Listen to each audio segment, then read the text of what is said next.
Welcome. My name is David Knight, and this is the first episode of Woodworking for Miniaturists.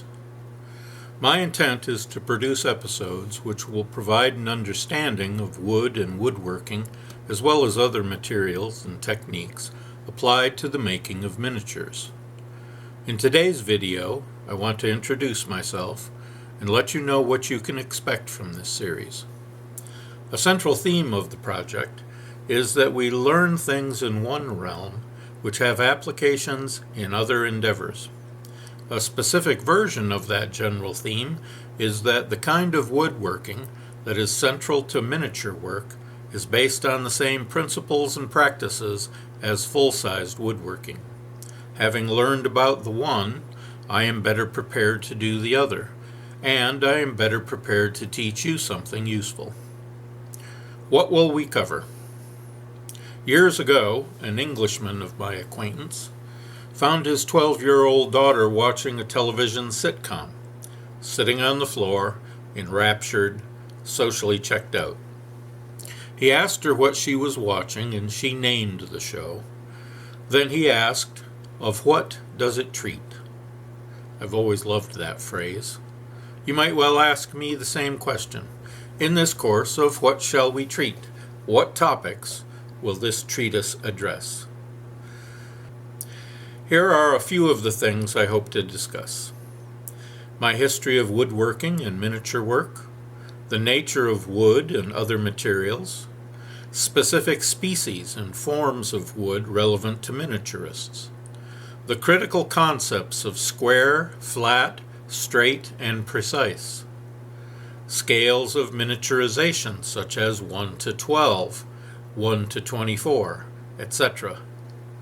My experiences with tools, hand tools and power tools, what tools are necessary, what are useful, what are garbage, and what are treasures. How to sharpen and otherwise fettle tools. The concept of fettling. A long list of techniques as applied to miniatures. Accurate marking. Accurate cutting with hand tools and power tools. Glues, gluing, and joinery. Upholstery and other fabric techniques. Non-linear woodworking. Turning, coping, contour sanding, forming moldings, carving, and whittling. Specific techniques, such as reinforcing wooden assemblies with paper or card, and the incorporation of found objects. The application of other realms of knowledge to miniature work, including sewing, quilting, needlepoint, electric wiring, resin casting, and painting. I hope to stretch myself into new realms and bring you along for the adventure. Perhaps we'll explore metal casting, polymer clay, airbrushing, and other kinds of metal work. I also hope to present specific projects that I have done and that I'm in the process of doing. So this is just a partial list. Some of these topics will break down into subtopics and take multiple episodes to treat. Others will be rather short videos. I do not claim to be an expert, but I have learned some things that I hope I can share with you. I should be clear that there are certain philosophical concepts that will guide this work. Number one, there is such a thing as native talent, aptitudes that you are born with. Some people have a strong aptitude for math or for spatial relationships, or they may have extraordinary dexterity. But even without such aptitudes, you are capable of learning everything that I'm going to show you. If you think that you simply can't do a thing, you are almost certainly wrong. If you are average or even below average in some of the relevant aptitudes, it may take you more determination, practice, and patience than it does for others. We have a name for those people, by the way. They are lucky bastards. Determination, practice, and patience are a matter of choice. You may choose not to spend your time and energy learning what I have to teach, and that's fine. Only you know what your time and energy is worth. But don't tell yourself that it's because you can't do it. The most important kind of patience is patience with yourself. An old friend of mine was an accomplished guitar player when he suffered a fall trying not to step on the cat. The fall resulted in nerve damage, leaving his left hand, his fingering hand, incapable of fine movements. One day he was moaning about his loss, and his adult daughter apparently got sick of it. And she said, "Listen, quit your moaning. I know a guy who has no arms and plays the guitar with his feet. If you want to play the guitar, take off your socks, get off your butt, and get busy." I'm happy to tell you that my friend now has become an accomplished slide guitarist. So practice. Have patience with yourself. Take off your socks, get off your butt, and get busy. I believe you can do it. Second underlying philosophical principle. I am going to start from scratch, from the most elemental level. I will make very few assumptions about what you already know. Some people who ultimately will be able to do this work will need to have a ruler or a saw explained to them. You may find the rudiments to be tedious. You may think you know this material already, but I may surprise you with a new perspective. Every branch of knowledge is based on theory, an underlying philosophy. You cannot understand a ruler and its function without understanding the concepts of dimension and scale. You cannot understand how to make solid joints without understanding the concepts of straight, flat, square, and precise. I'm sure that this perspective comes from my education. I have a PhD in clinical psychology, and PhD stands for philosophy doctor. As I see it, my education was a process of learning how to learn, learning the basic principles of how it is that we can know anything, learning the evidence for and reasons why a thing is true or not true. My education in woodworking also began with the basics, the principles and facts of wood, tools, and woodworking. If you know the basic principles, the philosophy, the theory, you can figure out everything else. And you can recognize bullshit when you see it. Principle number 3. I intend to be my authentic self in these videos.